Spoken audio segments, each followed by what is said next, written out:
Assalamualaikum warahmatullahi wabarakatuh. Selamat pagi, selamat siang, selamat malam. Yang penting selamat dan sehat semuanya. Oke, kita kembali di pembelajaran ekonomi yang kali ini akan membahas materi kelas 10 di bab 4, yaitu terbentuknya harga pasar yang khusus membahas tentang permintaan. Oke, pada video kali ini kita akan membahas materi yang pertama,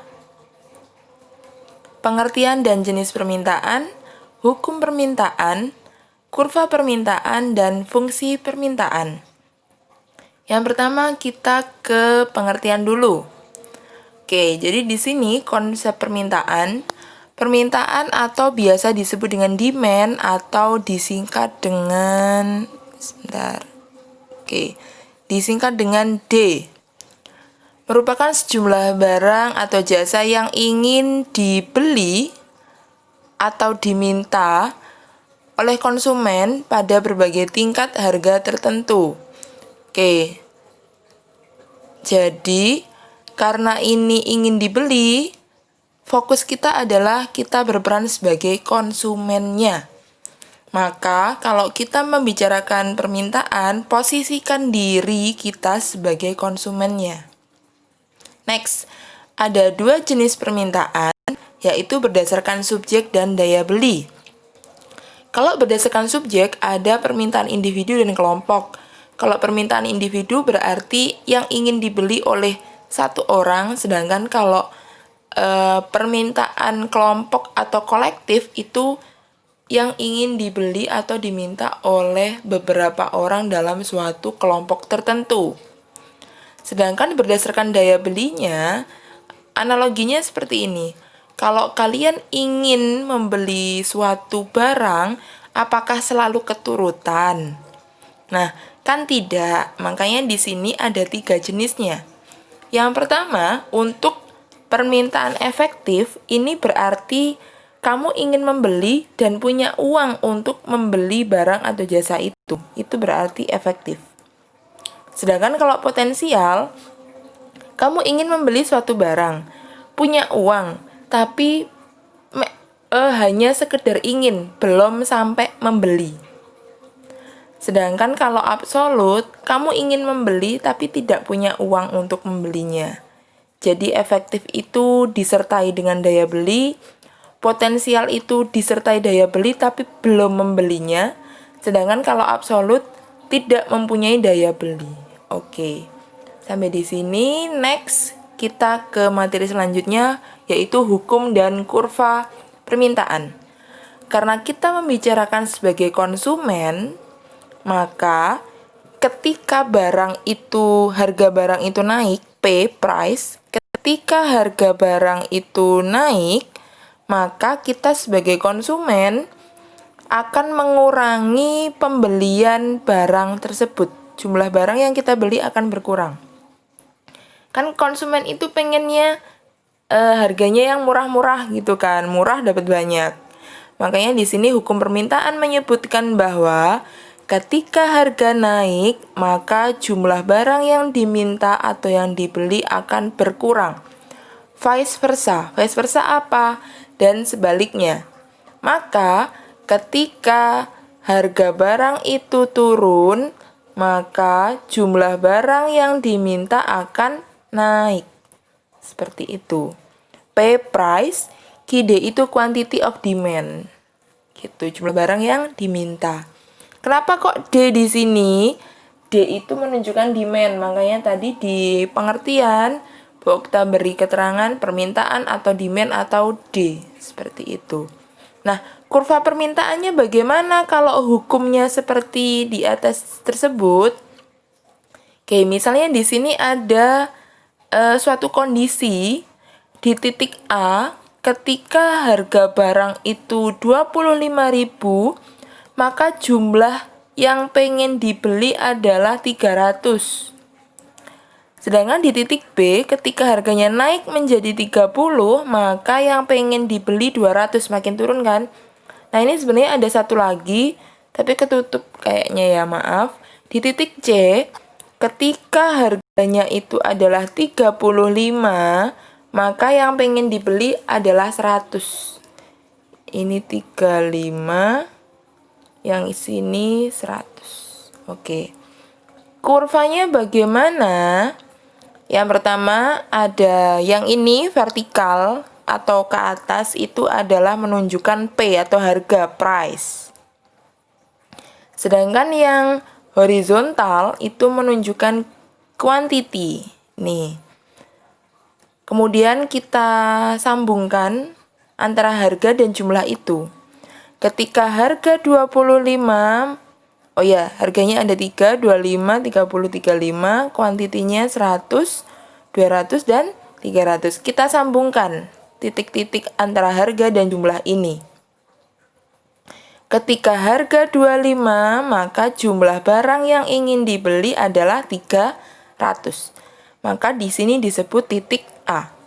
Sedangkan ketika harganya naik menjadi 30, jumlah barang yang dibeli adalah 200, disebut titik B.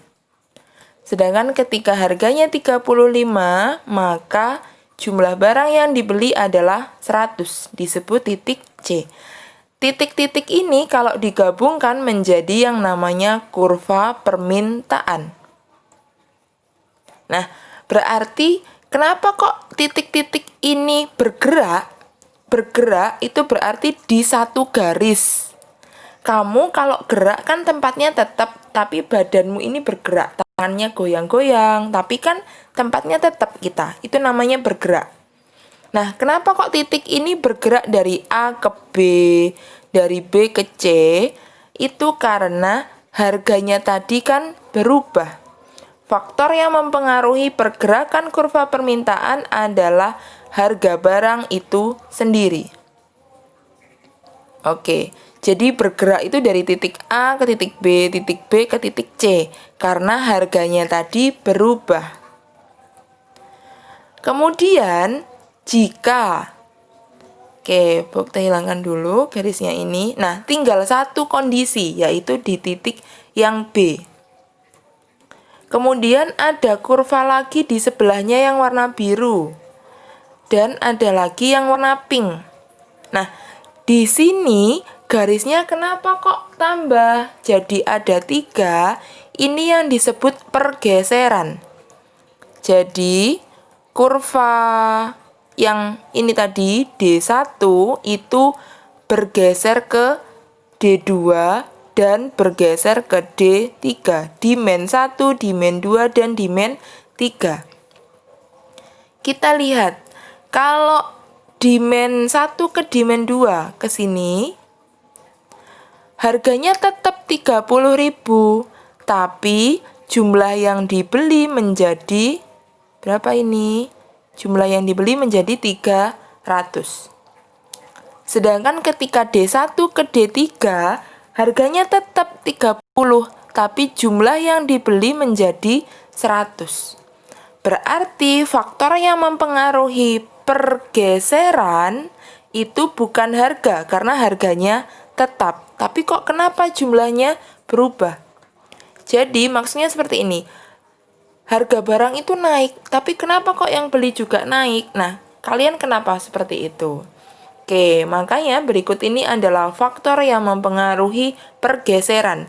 Jadi geser itu adalah garisnya pindah. Kalau gerak, garisnya cuma satu, tapi titiknya ada banyak. Faktor yang mempengaruhi pergeseran, yang pertama, punya uang. Kalau pendapatan naik, maka walaupun harganya mahal, kita membeli barang tersebut. Tapi kalau tidak punya uang, makanya walaupun harganya murah, kita tidak bisa membeli barang itu. Makanya di sini hukum permintaan tadi dengan asumsi ceteris paribus. Sebentar, kita tambahkan, bisa enggak ya? Ceteris. Oke, susah ternyata, nanti Bu Okta tambahkan saja di bawah ya. Ceteris paribus, tulisannya gitu. Jadi hukum permintaan yang di atas ini berlaku jika faktor-faktor pergeseran ini tetap. Jadi yang mempengaruhi hanya harga saja. Itu namanya ceteris paribus asumsinya. Dianggap punya uang, dianggap seleranya itu bagus, jumlah penduduknya tetap, seperti itu. Oke, kita kembali lagi ke faktor pergeseran. Yang pertama tadi punya uang atau pendapatan. Jadi kalau dari D1 ke D3 itu kan naik, maka punya uang. Sedangkan kalau D1 ke D2 itu punya uang, D1 ke D3 itu turun karena permintaannya tinggal 100 padahal harganya tetap. Itu yang mempengaruhi karena tidak punya uang, misal seperti itu, pendapatan turun. Next, harga barang substitusi. Substitusi berarti pengganti. Misal, ketika harganya kan tetap 30.000 di sini kurvanya. Kalau D1 ke D2 itu kan jumlahnya naik. Berarti misal harga substitusinya itu sedang naik. Jadi misal di sini adalah kurva daging ayam. Daging ayam itu harganya tetap 30.000.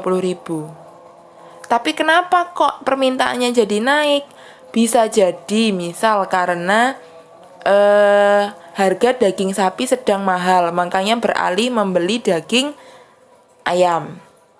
Bisa juga harga barang komplementer. Kalau harga barang komplementer misalnya kopi dan gula.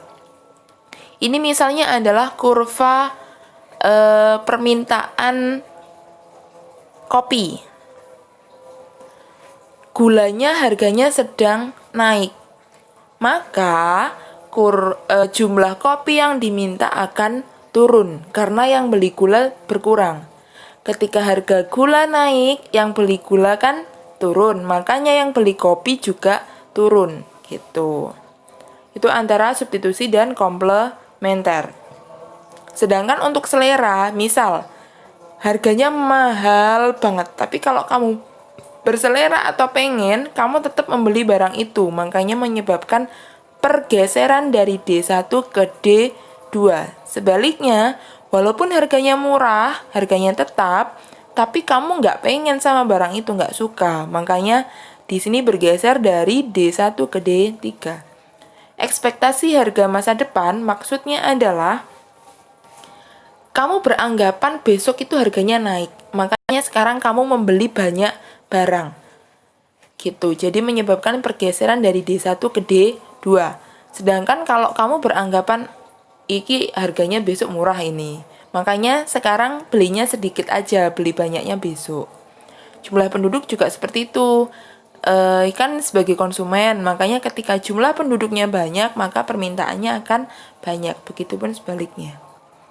Oke, itu perbedaan faktor pergeseran, pergerakan, kurvanya, dan hukumnya.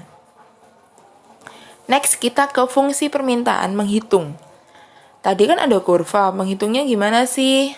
Ternyata rumus untuk menghitung fungsi permintaan itu bentuknya adalah QD sama dengan min A P plus B. Oke, kita back dulu ke sebelumnya.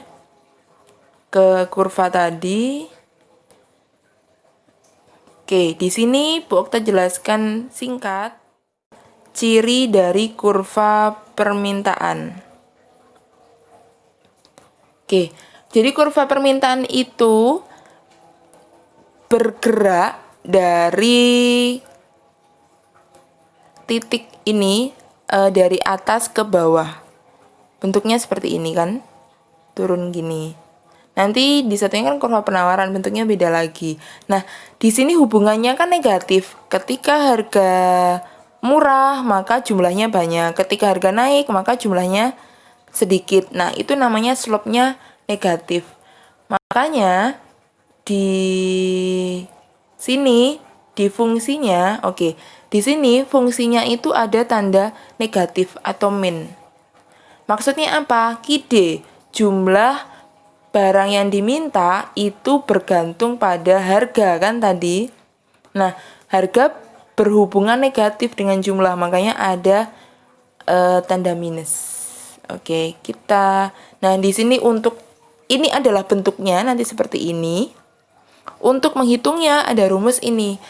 P min B1 sama dengan P2 min B1 sama dengan Q min Q1 per Q2 min Q1.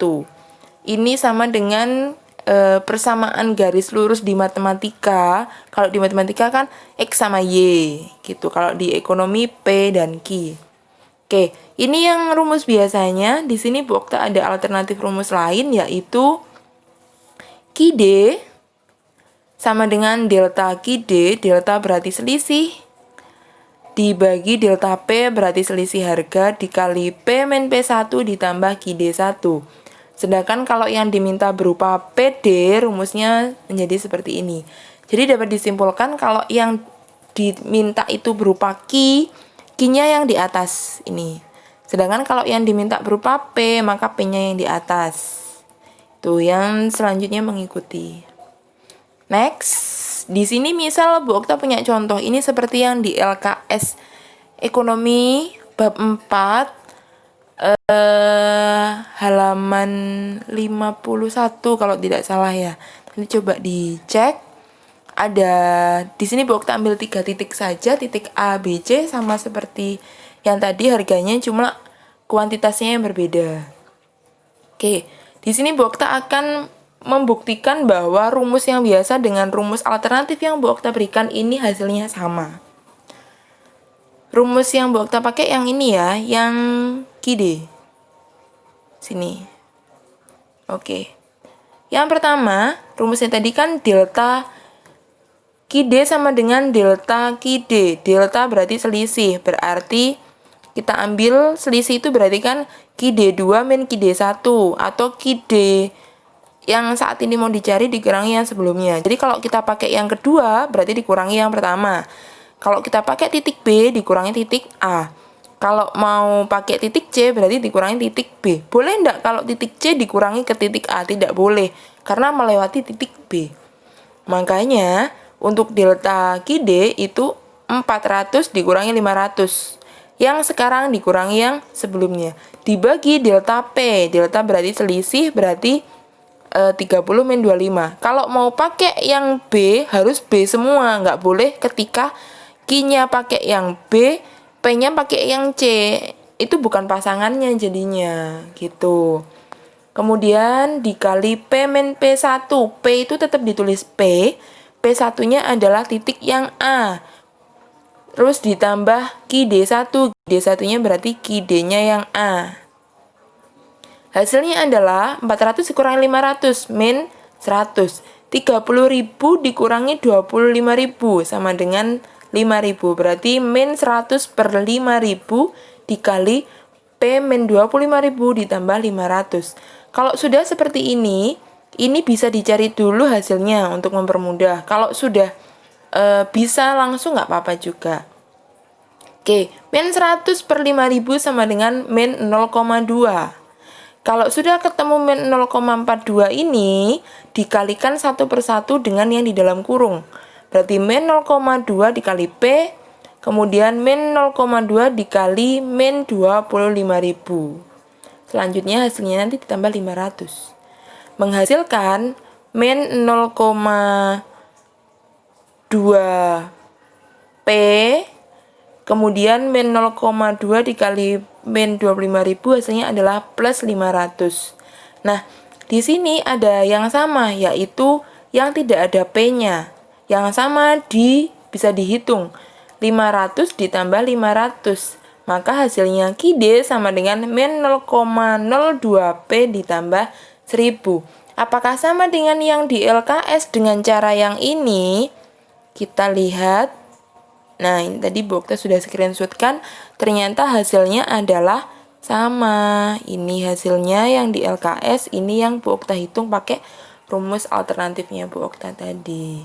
Oke, terserah kalian mau pilih yang mana. Lebih mudah yang mana, monggo. Kalian yang menentukan. Bu Okta hanya memberi alternatif saja. Seperti itu. Kemudian kita buktikan. Di sini ada, ini kita mau menghitung fungsi permintaan kalau dari kurva. Kalau yang tadi itu kan sudah ketahuan angkanya. Kalau yang sekarang kita mau buat yang kurva. Nah, di sini. Misal ada kurva berikut ini. Ada P sama D. Kemudian, nah, kurvanya ini. Di titik yang atas itu 0,450, yang di titik bawah berarti 180,0. Maksudnya apa seperti ini? Maksudnya adalah kalau di matematika kan X, Y. Nah, kalau di ekonomi itu Q, P. Q, P. Nulis fungsinya. Maka 0,450 berarti nolnya itu adalah Q, 450 adalah P. Sedangkan yang di titik bawah 180 adalah Q, 0 adalah P. Makanya titiknya di sini mepet. Mepet sama ini kan 0 gitu. Oke, berarti fungsinya berapa kalau diketahui seperti ini? Rumusnya adalah A Q plus B P sama dengan A kali B. Itu yang mana sih? A itu apa? B itu apa? Oke, lebih mudahnya ini. A itu adalah yang ada angkanya, berarti yang 450 tapi yang atas. Oke, kita ganti. Oke, A itu adalah 450, ini titik yang atas yang bukan 0. Sedangkan B itu adalah yang bawah yang bukan 0. Kemudian dikalikan A sama B-nya tadi. Maka dihasilkan ini. A kan 450 dikali AQ, berarti 450 dikali Q ditambah B, berarti yang bawah 180 dikali P. Ini sama dengan 450 dikali 180 A kali B. Hasilnya 450 Q plus 180 P sama dengan 81.000. Maka di bentuk berupa Q, 450 Q sama dengan 81.000 plus 180. Nah, 180 P dapatnya dari mana kok? Kenapa kok min? Nah, di sini kan plus, pindah ruas ke sini jadinya minus. Gitu, ini. Sama dengan disederhanakan menjadi Q saja, berarti 81.000 dibagi 450 hasilnya 180. 180 P dibagi 450 sama dengan 0,4 P. Ini adalah hasilnya. Kita buktikan, kita coba gambar grafiknya. Apakah sama? Oke, caranya seperti yang di matematika. Tadi kan fungsinya Q sama dengan 180 min 0,4 P. Nah, caranya adalah ketika P sama dengan 0, P 0, maka Q berapa? Nah, di sini berarti 180 min 0,4 P kan tadi, maka P-nya ini diganti dengan 0. Oke, ini diganti 0. Hasilnya 0,4 dikali 0 kan 0, berarti Q sama dengan 180, maka P0 Q-nya 180. Oke, ini yang di bawah karena fungsinya adalah Q, P. Sedangkan yang satunya ketika Q 0 maka P-nya berapa? Perhitungannya seperti ini. Gitu. Ini untuk membuktikan fungsi yang sebelumnya bahwa fungsi yang kita bentuk ternyata menghasilkan kurva yang sama dengan soalnya tadi. Oke, cukup sekian dari Bu Okta kali ini untuk materi permintaan. Semoga bermanfaat. Mohon maaf jika ada salah kata, kurang sempurna. Terima kasih. Assalamualaikum warahmatullahi wabarakatuh.